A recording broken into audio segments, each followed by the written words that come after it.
Okay, let's get right to it. Hour number 3, and Michael Collins is with us this first half of this third hour tonight. It was a very big night in L.A. at the L.A. Press Club, and we're going to ask Michael to tell us about that. Congratulations are in order. Looks like a pretty wild and fun night. Tell us about it, Michael. Welcome back. Well, I thank you very much. And people can obviously see this coming to EnviroReporter.com, but first things first, while we were well liked at the LA Press Club, there are folks that don't like us. So if you look us up under Google, it will say this site may be compromised. We're on a endless sort of attack, cyber attack, and that is a false sign. And we're working with Google to get it removed. It is not an easy thing, but that is a dirty trick played on us. So if you want to look us up and you see that, just ignore it. The site is great. So is the LA Press Club, and I thank you for that, Jeff. Sure. This win, we went to the 54th Annual Southern California Journalism Awards at the Biltmore Hotel in downtown Los Angeles, and it's a gorgeous place. And it was in the Crystal Ballroom and had over 500 people there. Including Woodward and Bernstein, who unfortunately didn't have anything to say about present time, and talked about Nixon and Watergate, but that's interesting, sort of. But the event itself was quite good. In that, we won first place for website, news organization, exclusive to the internet, and we beat out some pretty tough competition. And what that is, in our entry, that resulted in this first place, and we got a couple of third places, including for Journalist of the Year online. What we emphasized in our entry was all the work with Fukushima and all the stuff we've done. And everything that you and I have done, we have links to it on our site, and it's on. People should subscribe to you to be able to get at all these great shows we've done. But what this win does, especially with comments like this, Jeff, a wealth of resources when it comes to our environment, from investigations to videos to exclusives. EnviroReporter.com is one interactive site that should be clicked on every day. Wonderful.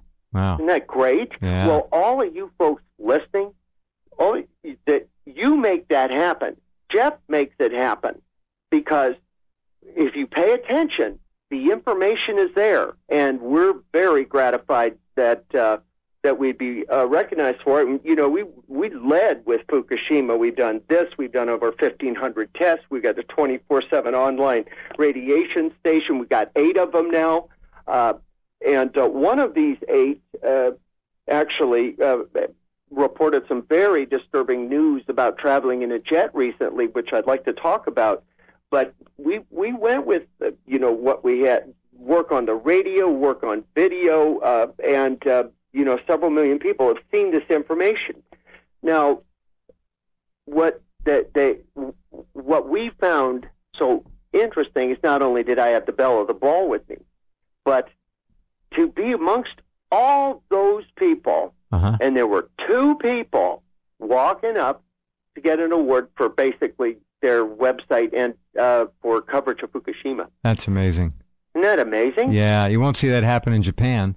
So, no, you won't. 200,000 people hit the street. Yeah. And that is a sure sign that a big segment of that population isn't going to roll over.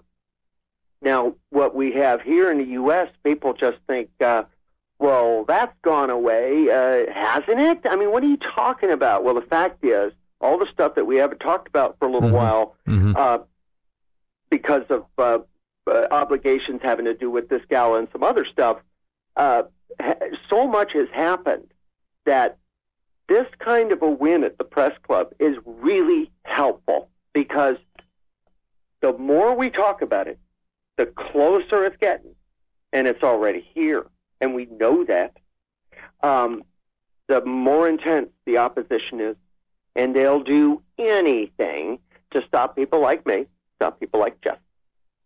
And don't let them stop you. And, we can talk. We're going to talk about all the different issues that are going on right now, or go right where Jeff wants to go. Well, they can't. Go ahead, Michael, go. Well, I was just going to say, folks, you got to get ready. If you're not ready by now, if you aren't thinking about the fact that if that spent fuel pool at Unit 4 collapses, and there's a lot of new news about that, what are you going to do when the readings start going up, if, God forbid, they do? People are going to just keep doing life like nothing else is different. That's the way most people are going to handle it. They've got no alternatives set. None. Well, hopefully... There are some to do, Michael, and we're trying to help them. But the majority, 95, 98%, right up in there somewhere, they're not going to... Where can they go? What can they do? Not much. But you're right. They should. If you're not prepared now, it's kind of too late. But never too late if you've got the will to get things done. It's never too late to get active. We're under attack environmentally. And when you think about the reaction to December 7th, 1941, where American men and women stepped up to the plate that day, and you look at the reaction now, you got to wonder, are you going to remain asleep? And hopefully disaster isn't what drives everything we do. Now, disaster is what brought us together to talk about this, but we have talked about all sorts of things, very real things, stuff you just won't see in other places, and or hear in other places.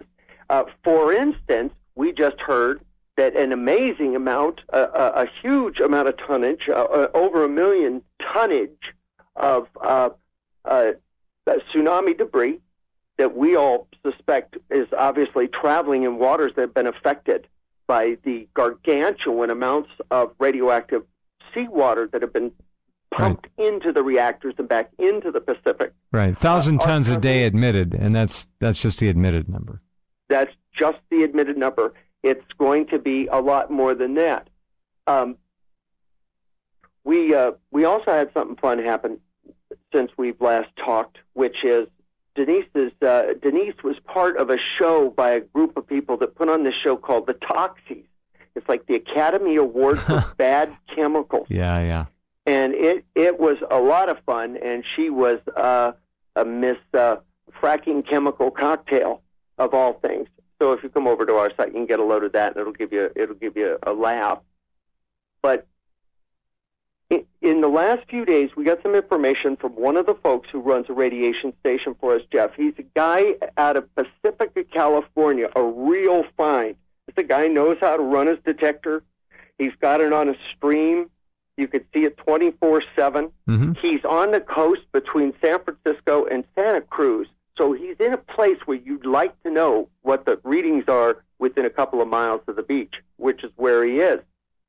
Well, he took a round-trip flight from San Francisco to Little Rock on June 21st, and he measured and used averages, and he was 48 times above the ground background. Now, 48 at what level? At cruising level. 30,000 maybe. Yeah. Now the thing is, why that's significant is we all know that the higher up you go, the less protection you have from radiation. So the readings are going to go up. But so you have to look at it another way. When we went to Michigan last winter, we took readings that the makers of our device, the Inspector Alert nuclear radiation monitor, said at this altitude you should get X. Well, at that altitude, we were getting 5 times X. Yeah. So we knew from that that we were flying in the hot zone, courtesy of Fukushima. But the highest, Jeff, that we detected was 36 times background. Now, this guy flew, we flew on a diagonal across the country, northeast to southwest. He flew on the northwest to the southeast in just about the same distance. And these are immediate readings. It's not taking, a wipe and detecting it that way. This is tremendously significant. This is a 33% rise in the amount of radiation detected at altitude in the skies above the United States. from when we did it in the end of December 2011 to now, in July of 2012.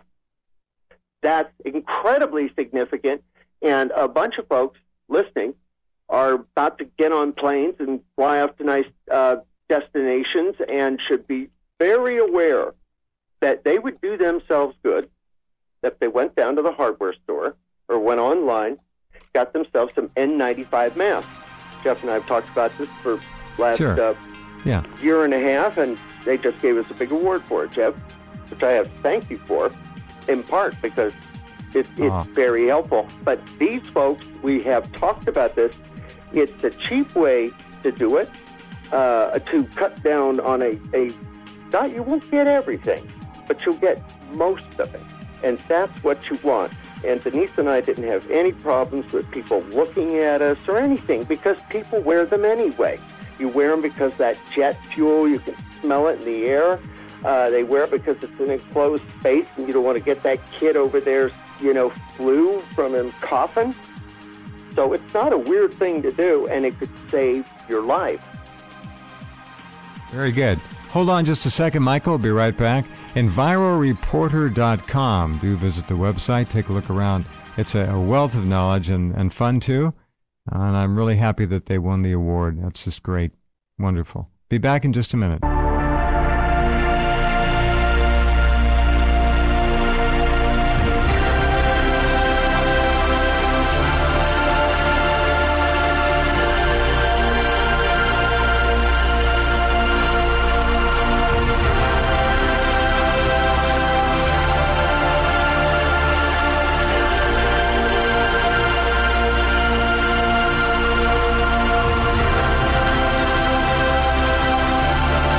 Okay, back with Michael Collins. And we're talking about recognition for something that just doesn't get recognized often enough in this country, but it did in L.A., and that's their wonderful coverage of the biggest tragedy of our lifetimes. Okay, Michael, go ahead. Well, thank you for that. It's also important because when something wins, others hopefully emulate it. So it hopefully encourage this kind of reporting. But the fact of the matter is, we don't have a lot of time to bring along a new group of reporters.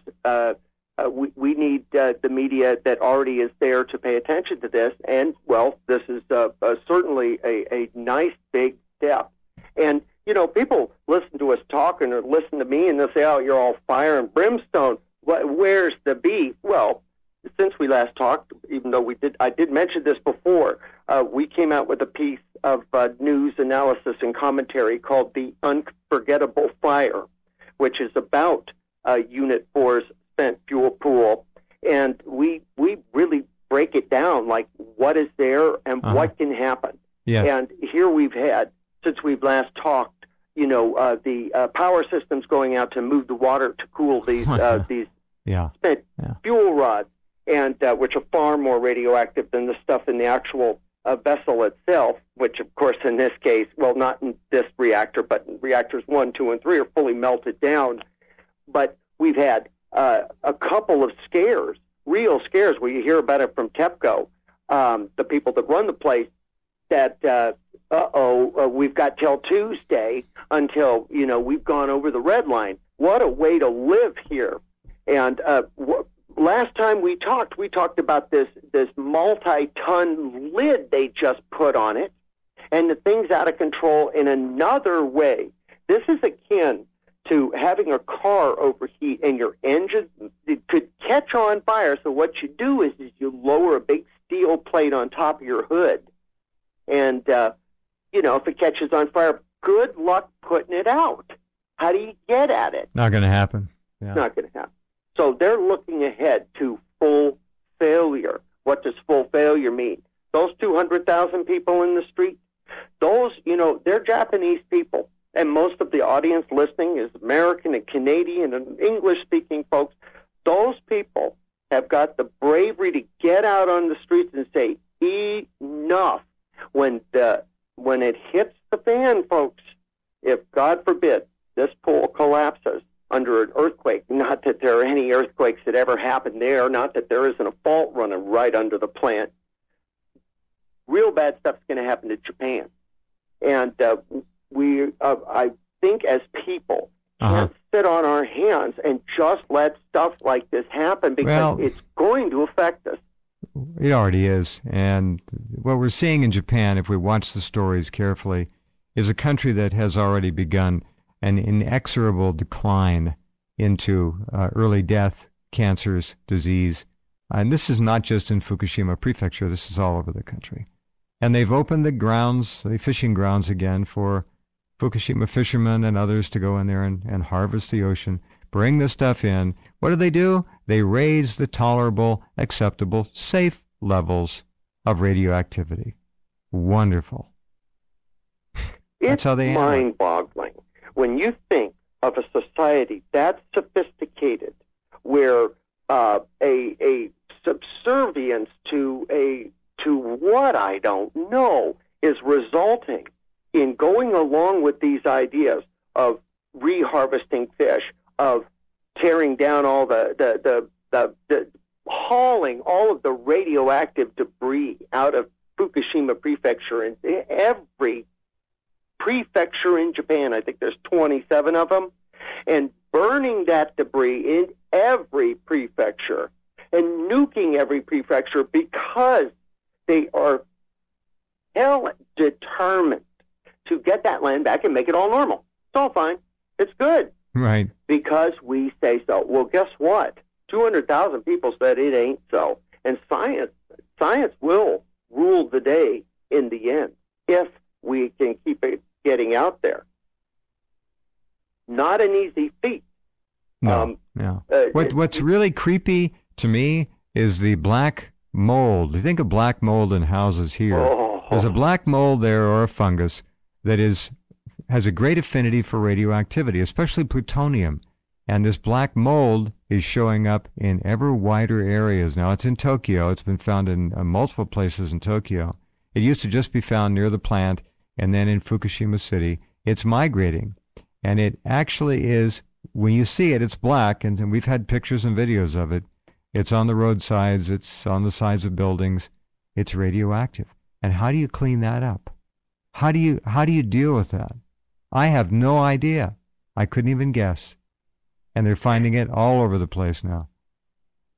That is like the best plot for one of those cheesy 60s Japanese sci-fi movie. Except that if I were the producer, I'd say, Jeff, you've gone too far. Nobody's going to buy black radioactive mold growing alongside the roads, rife with plutonium, because no one would be able to explain how it got there. Well, guess what? None of us can. We can't tell you how it got there. But the fact is, it is there. And the idea of cleaning it up, it's like, let's go to, the Ganges River and make sure it stops raining. We're going to just stop it raining. That's because we exactly say so. Right. Yep. All right. And it's a horror film that we have no explanations for, but worse, we have no will to get those explanations. I wish you were wrong, but you're right, as always, and that's our half hour this week. Give my best to Denise. Again, congratulations, Michael, and thanks. It's great to work with you both, and all of you folks who are affiliated with EnviroReporter.com who are listening in. Thanks, Michael. Thank you, Jeff. All righty. Bye-bye. Good night.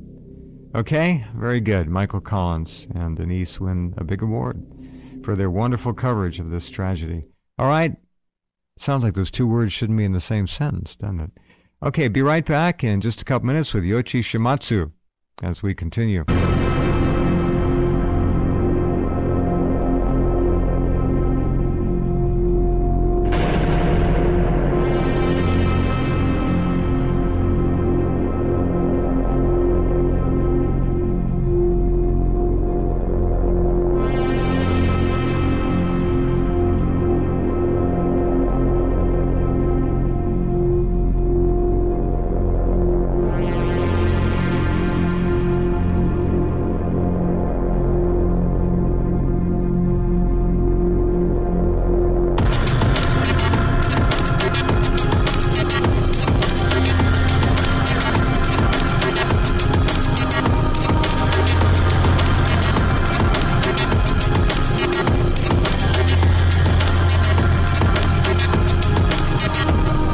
Okay, and we're back, and let's go talk to our colleague Yoichi Shimatsu and find out how he sees things. Are you there, Yoichi?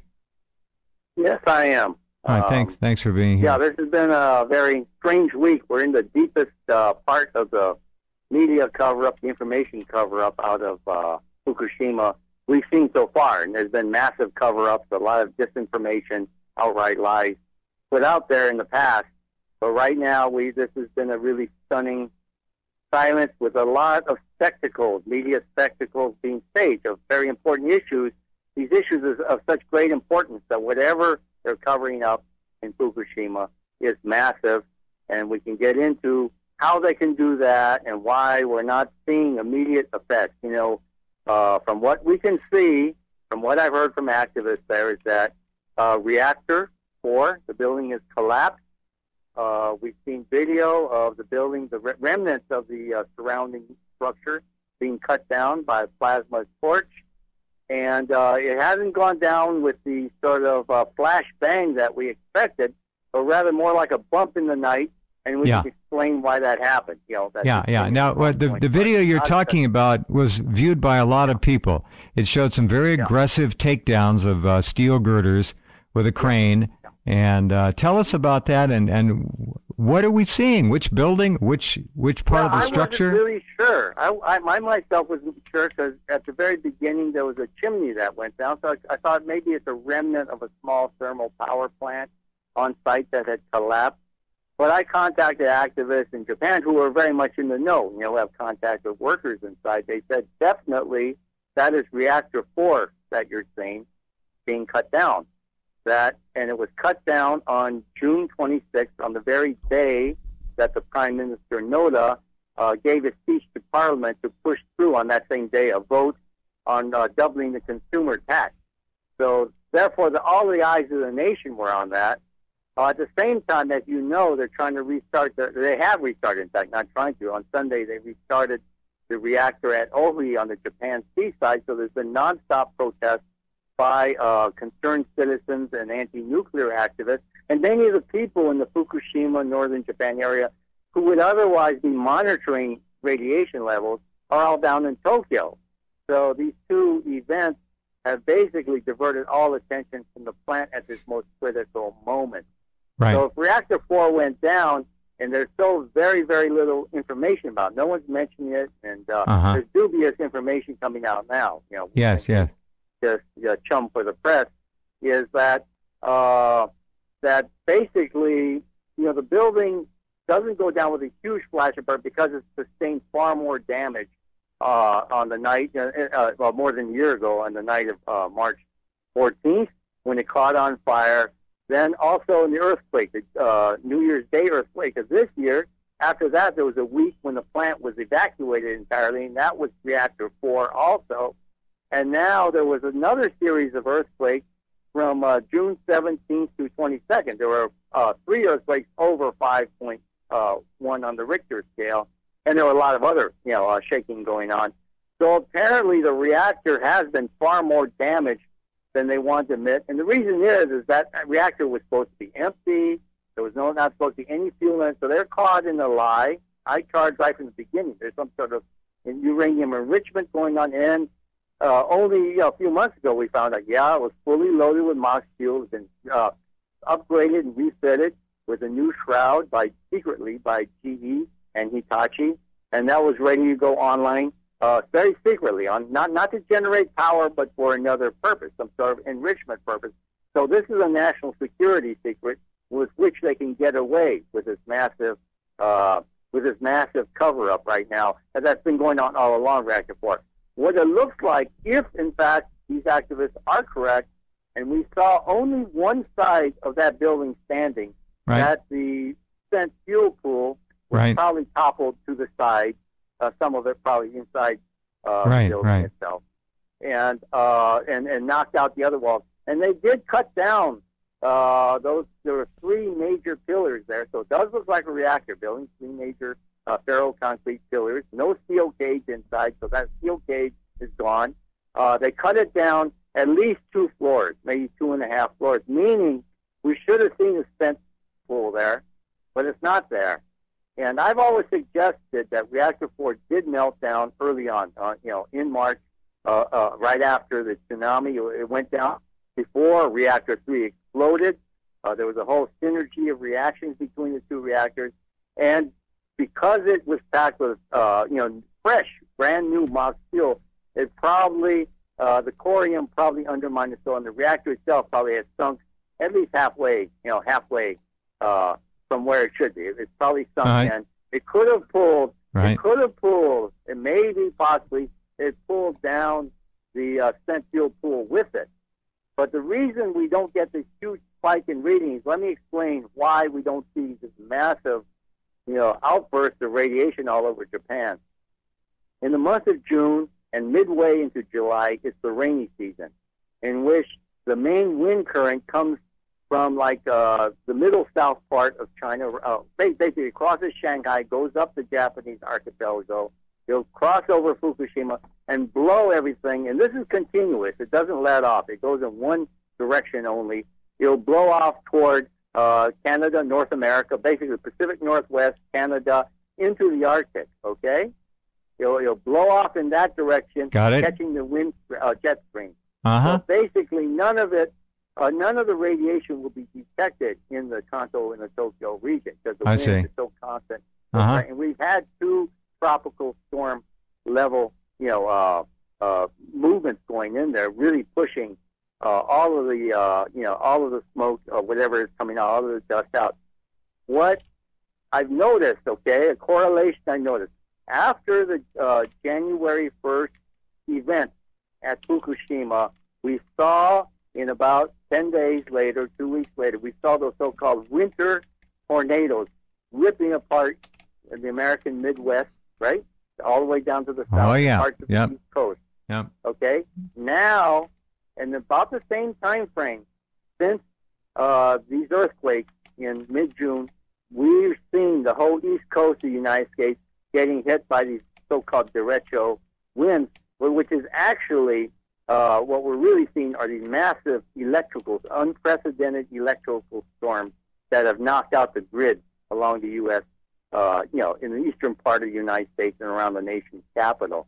And this, if you look at recent charts, and there are not that many available. NOAA's not dumping them online right now. They're withholding a lot. The U.S. government's withholding a lot of information, the Weather Service and all that. But what's happened, I did find one chart that indicated at 5,000 meters, there was, from eastern Canada, the jet stream was pushing southward into the United States. So at 10,000 meters, where the jet stream is strong, it's pushing much further in, and it's carrying a lot of radioactive particles, bits of plutonium and uranium included. And what it's done, the superheat we're seeing across the eastern United States is because of an inversion layer. It's very similar to the kinds of inversion layers you see over the Los Angeles basin, where the warm air, the dirty air, and the dirty, chemically toxic air from the BP area is pushing up, is pushing up from the Gulf to the East Coast. It's being compressed down by this heavy cold air from the jet stream, which is filled with nuclear particles. And the interaction between those two layers is causing all these unprecedented storms in the eastern United States, knocking out power stations, transformers, even what do you call it? What do you call the server farms, which are supposed to have independent cogeneration. They're being knocked out too. Everything's being knocked out. And so this is a major event. It looks like an upper atmosphere event, driven again by another huge. Also, last time we saw, a huge, what do you call it? Borealis, Aurora Borealis. Like a Northern Lights, but it was a little different. It was, now we're in the middle of summer, unprecedented. Correct. Northern Lights now in the Arctic region now, and it's happening now. So we're seeing, this very close correlation between what's happened to Reactor 4, the step-by-step degradation of Reactor 4, with upper atmosphere events and electromagnetic events across the United States. So this is a terrible thing that's happening, and unfortunately, people are still demonstrating in Tokyo because the plant doesn't go online until July the 5th. That's a Thursday. So a lot of these people who've come down to Tokyo are not going to be going back up with their, Geiger counters and, dosimeters. They're not going back up northeast till the next weekend. So we're not going to get a lot of data from on the ground from around there. So this is remains, and I'm sure TEPCO is doing everything it can. If it can bring in this monstrously huge, lift, this crane, and a plasma torch. The plasma torch is not unusual, by the way. That's how they cut down buildings in Japan. Because, they cannot use explosives too much because the buildings are so... Well, it sure did a nice job of... It did a nice job of dispersing a lot of radioactive dust. We saw that. Well, it's all blowing toward the northeast. It's all blowing through the Pacific and the United States. Right off Tokyo. Sure. And that's one reason they had to cut it down, I think. They had to take it down. Now, okay, where does that leave us with a 100-foot tall spent fuel pool? Where is that? On the opposite side of what we were looking at? Probably collapsed on the side. Parts of it inside on top of the reactor. But in a certain sense, these fuel rods were so busted up already. I think, they're in bad shape. And in some ways, it's easier for them to water them. So we're not going to see a huge fire right now on the ground as we would have expected. Because I think a lot of people anticipated that those are fresh fuel rods. That they're in they're still in solid shape. They've still got a lot of reactive fuel. These things were burned out on March 14th. They were burned out again in the New Year's Day holiday, and then they've been burning again. So they're smoking. They're not exactly explosive. So we do have a long-term event, however. How they're going to clean that up, how they're going to access it. They've been recruiting a lot of workers from Thailand. Apparently, the Thai mafia, is involved with the Japanese mafia and shipping people up there. And these are, again, people who, are derelicts and all that. One-way trip, and I just hate to see when you have a bunch of foreigners going into Fukushima if they're ever really going to collect their paycheck, These TEPCO has a way of a lot of former workers just sort of disappear. And we've heard rumors of there being refrigerated wards in hospitals packed with thousands of bodies. So we have no idea what is coming out the other end. Okay, we have no idea what's happening. We're going to have to piece this together. Again, it's another mystery. And I think this is real culpability. After all the things that happened, all of the cover-up, all of the apologies, they're back to it again, but even staging the consumption tax debate, moving that up as cover. And that's a huge issue to use as cover. I mean, That's like using an elephant or a donkey, so to speak. Yeah. A huge cover-up. All right, well, I'm concerned still. Allegedly, spent fuel pool number 4 is still capable of holding water. Maybe it leaks. We don't know. We think it does, and they're pumping the water in the containment vessel back up to the top. But if they're torching and electric torching and cutting that building, at least the top floor of it down, I'd love to get a good look at it. I don't know why we can't get Google Earth or something to get a better picture of reactor building 4. Well, there's a lot of secrecy, and the U.S. government has a huge stake in this, as in all things, And I sometimes even wonder if this protest isn't being inflated a bit, because the agency does have a huge presence in Tokyo, and they would want to gather all the activists and divert them from Fukushima. It's quite extraordinary, this event. Okay. Oh, yeah, just on another note, let me mention, that earlier I discussed the World Health Organization's participation in the cover-up of Fukushima radiation effects, but GlaxoSmithKline, which is the main British-owned company, drug company, pharmaceutical, that was cooperating with WHO and Director Margaret Ng, was just fined by the U.S. Justice Department $3 billion for illegally providing antidepressants to young kids, to children. This follows on a case in January in Argentina in which 14 infants who were taken from illiterate children were killed with a new pneumonia vaccine that didn't work, which just killed kids, So we're seeing a lot of things on the works. We really got to watch the people who control our governments and these corporations of what they plan to get away with. If it turns out radiation does come down through these, torrential winds, if there are, downbursts tornadic downbursts and so on, and radiation does come down the United States, we really have to watch these people like a hawk and make sure they don't get away with something a lot worse than what we're seeing. Well, it's amazing to me that they can actually do that much demo. And we know the camera angles. We know what the skyline there, so to speak, should look like. Mm-hmm.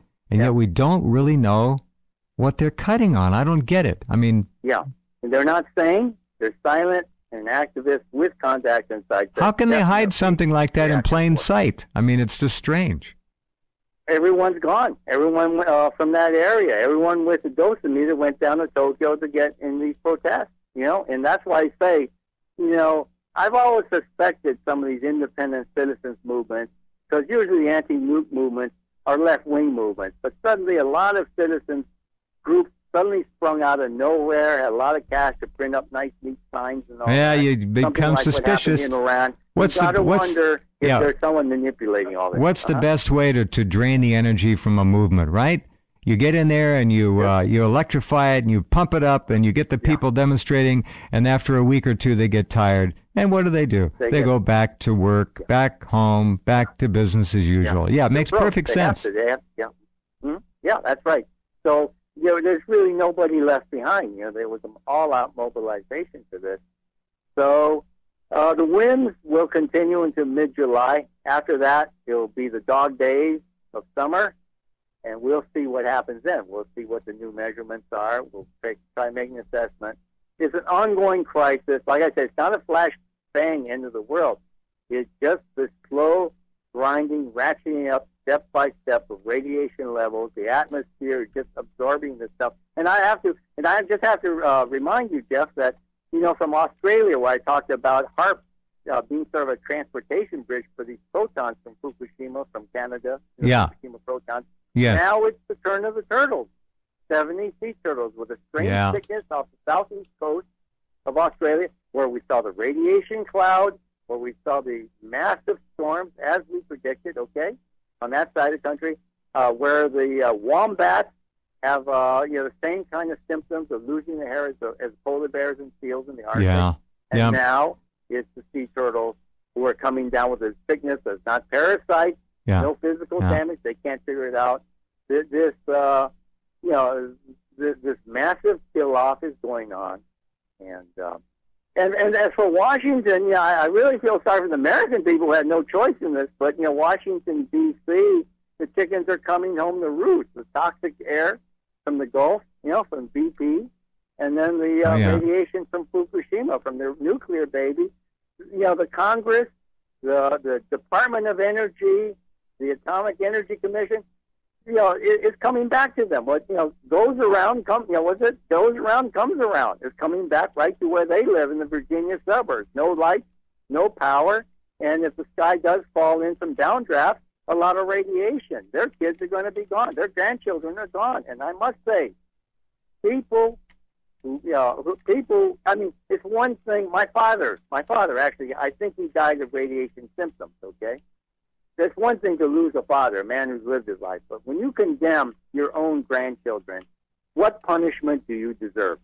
It's like this Glaxo killing 14 babies in Argentina with pneumonia virus. Some sort of cloned pneumonia, lab cloned pneumonia. What kind of punishment do these people deserve to kill our human future, to destroy the DNA of our species? I think we've got to remember, if this comes all down to a dark age, if the lights really do go out for a long time, people got to remember one thing, justice. Who brought this on, who's responsible, and what to do with these people. The law of the land and the law that's sort of inscribed in our DNA, when and if constitutional law, there are no more courts, there are no more lights or anything, we've got to carry out that law, We've got to carry out that law and not forget who did this to us, to our species, and to all the other species. One thing I must say, because we have no idea what is really going on the East Coast of the United States. This thing is not over yet. The lights are not yet on. You're right. Well said. I agree. The future of Japan, we have Fukushima mothers talking about their friends and neighbors and others aborting babies. A lot of children being pulled out. A lot Yeah. of children in the last few months have been pulled out. Yeah. Yeah. Something like 3,000 kids since the beginning of the year have been pulled out of it. People are starting to realize how bad it is. They cannot take further risk. Well, Others are so poor, so trapped, so brainwashed. But again, it's the children, it's your children, it's, their children, your children. That comes first. And to try to run cover up and put those kids at risk is beyond criminal. It's beyond inhumane. We're seeing the beginnings of the physical manifestations of the death of a country. This is going to go on That's and right. on and get worse and worse. Yeah. And I would look, actually, I wouldn't be surprised if this black mold becomes endemic everywhere over time. It's like a 60s Japanese sci-fi film, as Michael Collins said. Yeah. It's that kind of a plot device. Those are living organisms that can somehow tolerate this stuff and gather it because it needs the salt related to it. But they too are killed by it. This is a spread of a mold of death all over the world. Yeah, I just might add that this is all leading to a political crisis. The Democrat Party is split. Ichiro Ozawa, the man who's really opposed to nuclear power, who's opposed to the tax, wants to do something for Japanese people. He's broken away with 50 members, leading the prime minister with just a rump, with a bare majority. The two right-wing candidates who basically support nuclear power, the governor of Tokyo, Shintaro Ishihara, and the governor of Osaka, another fascist, Toru Hashimoto, they're forming their own political parties, pro-nuclear parties. So the country is really politically fragmented. Yeah. And I think below the tax increase, Noda pushed that this is for Social Security. That is total nonsense. We can cash in all our Treasury bills if we want to pay for Social Security.